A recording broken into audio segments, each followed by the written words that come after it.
Ny trophée zay azonay io zany de trophée azonay tamina orinasa ngezabe anankiray mikarakara sy mampirisika ny orinasa aty amin'ny tany rehetra indrindra fa ny tany atsika zao vokatry ny fahaizana mitantana sy ny fahaizana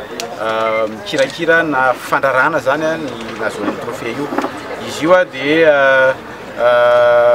firenena be deabe no meny azy isa-taona zany fa tamin'ny tena mitoroky ty dia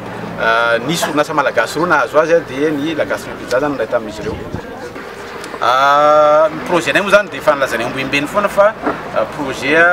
fantarana ny fandrarana zay ataonay eto Madagasikara zany ary koa mieritreritry zay ny varotra ny marque anay zany any Ampitan-dranomasina zay efa miroso tsara amin'izao fotoana zao ary vokatry io trophée azonay io ary dia niaingana be izy satria ato anatin'ny fotoana fohy fotsiny dia androso ny asa rehetra Ampitan-dranomasina zany. Le firenena hafa ny ivelany ny fahazo antoka aloha hatreto dia Côte d'Ivoire zany no andrayan'ny point de vente-nay voalohany zany. Izy io tsy moramora zany mametraka orinasa fanaovana pizza indrindra amin'ny toerana efa mandroso be ohatran'ireny fa somary sarotsarotra fa mino zay fa paka amin'ny 2016 anoany no efa opérationnel le point de vente-nay zany. Ny eto Madagasikara zany aloha dia zay zany efa nametraka mihitsy hatrany amboloany fa tsy matahotra mihitsy ny mpifaninana zany fa mitako fotsiny zay ny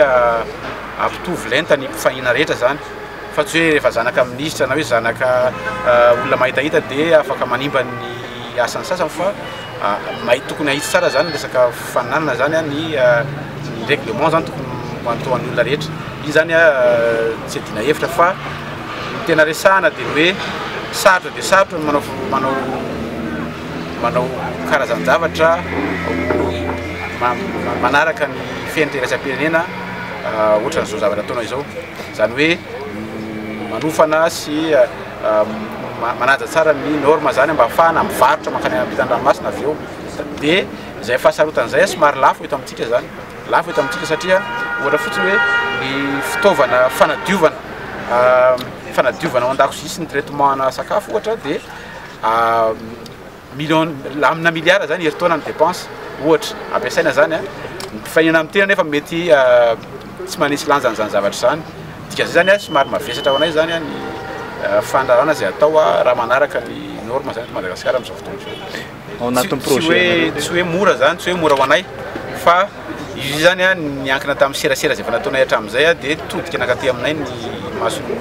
olona mpividy francis anandafy any misy olona mpanambola be izy tianao zavatra fa tsy zany zay ampiasany vola dia rehefa miserasera ohatra zao ataontsika izao dia tonga ny ampotsofon'ireny olona reny tampoka hoe misy pizza kely any Madagasikara any zay mora dia mora ny fahazahoana azy satria zay dia tsy mametraka condition sarotra be ohatran'ireny scène efa malaza be reny dia mety avy amin'izay koa mety hoe moramora azo lazaina hoe sarotra ihany le izy satria ho anay zany amin'izao fotoana izao dia roa taona zany zay mikarakara fotsiny amin'ny resaka structure ahafahanay mivarotra ny francis na io zany hoe tsy moramora zany ho anay izy fa somary sarotra ihany.